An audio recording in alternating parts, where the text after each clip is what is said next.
Hello students, स्वागत है एक बार आपका फिर से मिस्ट्री के यूट्यूब के स्टडी मंत्र चैनल पर। आज हम लोग स्टडी करेंगे जो हमारा सोमेटिक हाइब्रिड का पोर्शन चल रहा था, उसी को आगे हम लोग डिस्कस करेंगे आज। तो आज का हमारा टॉपिक है सोमेटिक हाइब्रिडाइजेशन। सोमेटिक हाइब्रिडाइजेशन, जिसमें हम लोगों ने स्टडी कर लिया था प्रोटोप्लास्ट आइसोलेशन के कौन कौन से मेथड होते हैं। प्रोटोप्लास्ट कल्चर को भी हम लोगों ने डिस्कस कर लिया था, बट एक टॉपिक हमारा रह गया था उसके बाद में, प्योरिफिकेशन ऑफ प्रोटोप्लास्ट की कल्चर करवाने से, जो प्रोटोप्लास्ट है उनको कल्चर करवाने से पहले प्योरिफिकेशन भी किया जाता है। तो ये टॉपिक भी आज हम लोग कंप्लीट करेंगे। इसके नॉर्मली दो मेथड होते हैं, एक तो सेडिमेंटेशन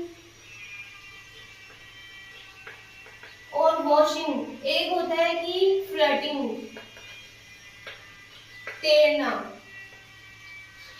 और सेडिमेंटेशन मतलब अवसादन या तरछटीकरण। तो ये टू मेथड है जिनके द्वारा प्रोटोप्लास्ट जो हमें प्राप्त होता है वो कैसा होता है, प्योर प्रोटोप्लास्ट हमें प्राप्त होता है। तो इनको भी आज हम लोग डिस्कस करेंगे, नोट्स भी प्रिपेयर करेंगे। फिर हम लोग डिस्कस करेंगे कि जो हमें हाइब्रिड सिलेक्शन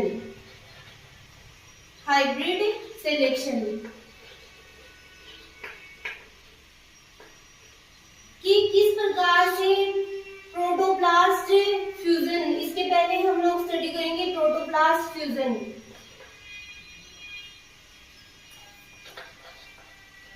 प्रोटोप्लास्ट फ्यूजन, इस टॉपिक को भी आज हम डिस्कस करेंगे। तो प्रोटोप्लास्ट फ्यूजन के क्या होते हैं, टू मेथड होते हैं। एक होता है स्पॉन्टेनियस फ्यूजन, एक होता है इंड्यूस्ड फ्यूजन। एक होता है इंड्यूस्ड फ्यूजन, तो इन्हें भी आज हम लोग डिस्कस करेंगे। एक होता है सब्टर फ्यूजन, एक होता है प्रेरित फ्यूजन। स्पॉन्टेनियस फ्यूजन तो क्या होता है कि साइंटिफिकली इतना इम्पोर्टेंट नहीं होता है, फिर भी हम लोग थोड़ा बहुत इसके बारे में डिस्कस करेंगे। इसमें क्या होता है कि जब प्रोटोप्लास्ट कल्चर होता है तो कुछ पेरेंट के प्रोटोप्लास्ट, सेम पेरेंट के प्रोटोप्लास्ट अपने आप ही फ्यूज हो जाते हैं। तो ये साइंटिफिक स्टडी में इतने इम्पोर्टेंट नहीं होते।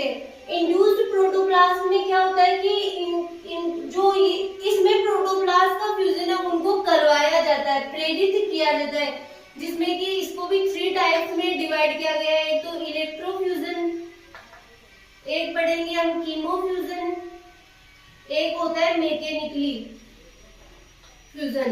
तो इन तीनों को भी हम नोट डाउन करेंगे। तो ये टॉपिक भी आज हम लोग कंप्लीट करेंगे। फिर इसके बाद में क्या होता है कि हाइब्रिड का सिलेक्शन किया जाता है। तो हाइब्रिड सिलेक्शन के कई मेथड होते हैं, जैसे कि ग्रेडियंट मेथड होता है, एक मैकेनिकली सिलेक्शन भी होता है, एक जैसे स्टेनिंग की प्रोसेस, न्यूक्लियस स्टेनिंग सिलेक्शन। जो हमारे पास हाइब्रिड होते हैं उनके न्यूक्लियस को क्या कहते हैं, फ्यूज किया जाता है, उनके न्यूक्लियस को स्टेन किया जाता है, जिससे कि क्या होता है, जो पेरेंट सेल और जो हमारे पास हाइब्रिड सेल बनेगी वो अलग अलग कलर की होगी, जिससे कि क्या होगा कि हम हाइब्रिड को इजीली उनको सेलेक्ट कर सकते हैं। तो इस प्रकार से ये 3 टॉपिक आज हम लोग कंप्लीट करेंगे। तो अब हम लोग इनके नोट्स देख लें। ये प्रोटोप्लास्ट फ्यूजन के नोट्स रेडी किए गए। तो आप देख सकते हो protoplast fusion can be 2 types. Protoplast fusion है वो 2 प्रकार से होता है, स्पॉन्टेनियस फ्यूजन और इंड्यूस्ड फ्यूजन। स्पॉन्टेनियस मतलब स्वतः ही फ्यूजन, और इंड्यूस मतलब जिस फ्यूजन को क्या किया गया है, प्रेरित किया गया है। फ्यूज थ्रू देयर प्लाज्मोडेस्माटा, इसमें क्या होता है कि ये अपने प्लाज्मोडेस्माटा के थ्रू फ्यूज होते हैं। इंड्यूस्ड फ्यूजन की हम लोग बात करें तो इसमें मैकेनिकल, कीमो और इलेक्ट्रोफ्यूजन, ये 3 टाइप के इंड्यूस्ड फ्यूजन हो सकते हैं। फर्स्ट है spontaneous fusion. Protoplast isolation process के दौरान 2 प्रोटोप्लास्ट जब सतह ही फ्यूज होते हैं तब यह स्टेज स्पॉन्टेनियस फ्यूजन कहलाती है। इसमें सेम पेरेंट्स के कई प्रोटोप्लास्ट फ्यूज हो जाते हैं। इस टाइप का फ्यूजन इतना यूजफुल नहीं होता है, फिर भी इनका महत्व है।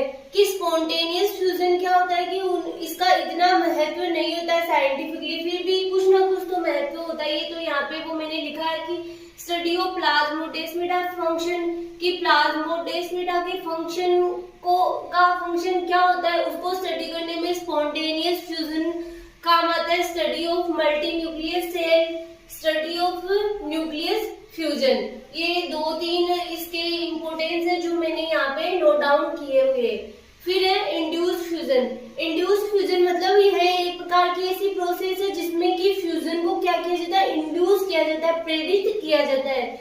इसमें इंटर स्पीसीज प्रोटोप्लास्ट का फ्यूजन कराया जाता है। First mechanical fusion. क्या होता है मैकेनिकल फ्यूजन में, कोई मैकेनिकल मेथड यूज में लिया जाता है। फिर एक कीमो फ्यूजन में क्या किया जाता है, किसी केमिकल का यूज लिया जाता है प्रोटोप्लास्ट के फ्यूजन के लिए। फिर बात करें इलेक्ट्रोफ्यूजन। इलेक्ट्रोफ्यूजन में क्या किया जाता है, इलेक्ट्रिक फील्ड जनरेट किया जाता है प्रोटोप्लास्ट के फ्यूजन के लिए। नेक्स्ट हम लोग अब सोमेटिक हाइब्रिडाइजेशन को स्टडी करेंगे। आगे फ्यूजन प्रोडक्ट की कौन कौन से फ्यूजन के बाद हमें प्रोडक्ट प्राप्त होते हैं, hybrid and cybrids. Then binuclear cells are known as heterokaryon or heterocyte. जो बाइन्यूक्लियर सेल्स हमें प्राप्त होती है, मतलब फ्यूजन के बाद में को जो सेल होगी वो क्या हो जाएगी, बाइन्यूक्लिएट हो जाएगी, तो उन्हें क्या बोलते हैं, या तो हेटेरोकैरियन और हेटेरोसाइट कहा जाता है। When nuclei are fused cells are known as hybrid. जब सेल्स के क्या हो रहे, न्यूक्लियस फ्यूज हो रहे तो उन्हें बोला जाता है हाइब्रिड सेल्स। फिर यदि 2 स्पीसीज के ओनली प्रोटोप्लास्ट के साइटोप्लाज्म ही फ्यूज हो रहे तो उस प्रोडक्ट को क्या बोला जाता है, हाइब्रिड।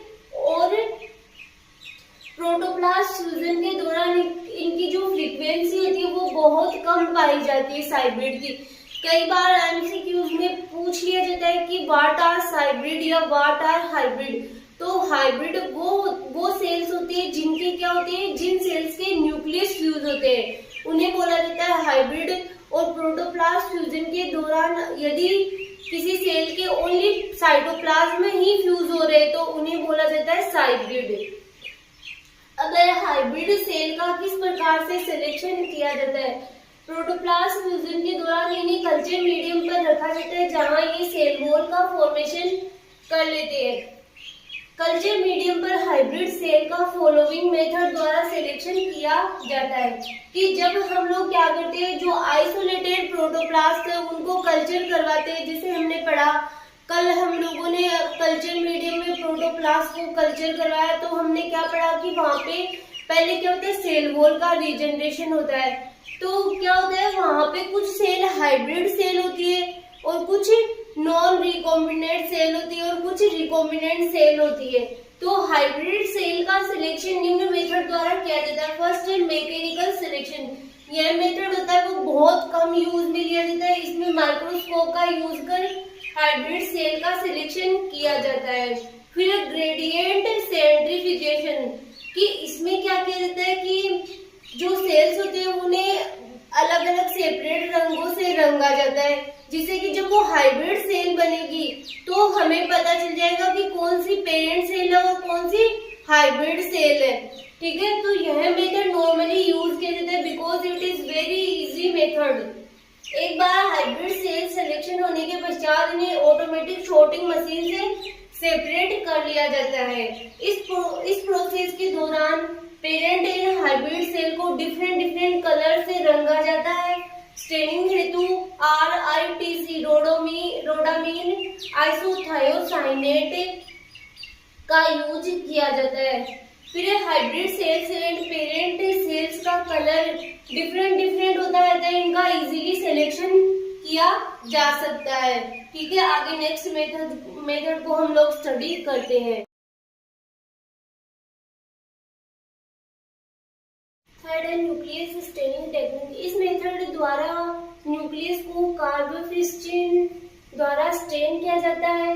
हाइब्रिड सेल्स के न्यूक्लियस डिफरेंट कलर्स को रिप्रेजेंट करते हैं, जिसे हाइब्रिड सेल को इजीली आइडेंटिफाई किया जा सकता है। न्यूक्लियस स्टेनिंग का मीनिंग क्या होता है कि न्यूक्लियस को स्टेन करना, कि न्यूक्लियस को स्टेन किया जाता है जिससे कि जो पेरेंट सेल है और जो हाइब्रिड सेल है उनके न्यूक्लियस डिफरेंट कलर शो करते हैं, जिससे कि हम हाइब्रिड सेल को सेपरेट कर लेते हैं। फिर एक पॉइंट हमारे रह गया था बीच में कि प्योरिफिकेशन ऑफ प्रोटोप्लास्ट, की प्रोटोप्लास्ट को किन किन मेथड के द्वारा प्योरीफाई किया जाता है, तो वो भी हम लोग नोट डाउन कर लेते हैं। 2 कॉमनली यूज्ड मेथड्स, फर्स्ट है सेडिमेंटेशन एंड वॉशिंग। सेडिमेंटेशन का मीनिंग होता है कि अवसादन या फिर होता है कि तलछटीकरण।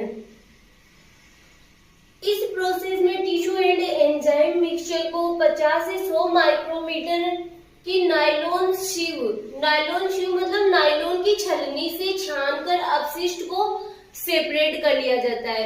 इन this method crude protoplast suspension is centrifuged at low speed, कि इसमें क्या होता है जो क्रूड प्रोटोप्लास्ट होता है उस प्रोटोप्लास्ट सस्पेंशन होता है उसको क्या किया जाता है सेंट्रीफ्यूगेशन किया जाता है, कि लो स्पीड पर सेंट्रीफ्यूगेशन किया जाता है। और सेंट्रीफ्यूगेशन हम कई बार डिस्कस कर चुके हैं कि सेंट्रीफ्यूगेशन क्या होता है, जिसे प्रोटोप्लास्ट बेस में रह जाता है तथा अपशिष्ट जो वेस्ट मटेरियल होता है वो सरफेस पर फ्लड करने लग जाता है, तैरने लग जाता है, जिससे वेस्ट को क्या किया जाता है पिपेट से सेपरेट कर लिया जाता है। इस प्रोसेस को 3 टाइम रिपीट करने से हमें प्योर प्रोटोप्लास्ट प्रोड्यूस किया जा सकता है, कि बार में लो स्पीड पर सेंट्रीफ्यूगेशन करने पर क्या होता है कि जो बार में जो अपशिष्ट है वो तैरने लग जाएंगे और हम उन्हें पिपेट के द्वारा सेपरेट कर लेंगे और हमें प्योर प्रोटोप्लास्ट मिल जाएगा।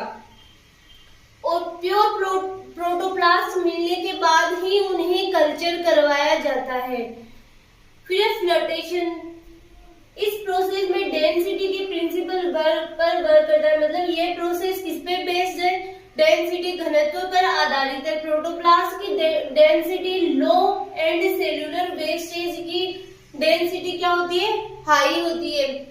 तो इस प्रोसेस में मैनिटोल, सॉर्बिटोल एंड सुक्रोज का सॉल्यूशन मिक्स कर सेंट्रीफ्यूज किया जाता है, जिससे प्रोटोप्लास्ट की डेंसिटी लो होने के कारण वो क्या करने लगता है, ऊपर तैरने लग जाता है, जिससे अब क्या किया जाता है फ्लोटेशन। मतलब इसमें क्या होता है प्रोटोप्लास्ट की डेंसिटी तो लो होती है, जिससे प्रोटोप्लास्ट तो क्या होता है ऊपर तैरने लग जाता है और इसको पिपेट के द्वारा पृथक कर लिया जाता है। और वेस्टेज क्या होता है नीचे जो तल होता है उसमें जमा हो जाता है। तो हमें तो क्या चाहिए, प्रोटोप्लास्ट चाहिए हमें तो प्योर प्रोटोप्लास्ट। तो उस प्रोटोप्लास्ट को क्या किया जाता है, अलग कर लिया जाता है, फिर इसे कल्चर करवाया जाता है, फिर इनका हाइब्रिड सिलेक्शन किया जाता है।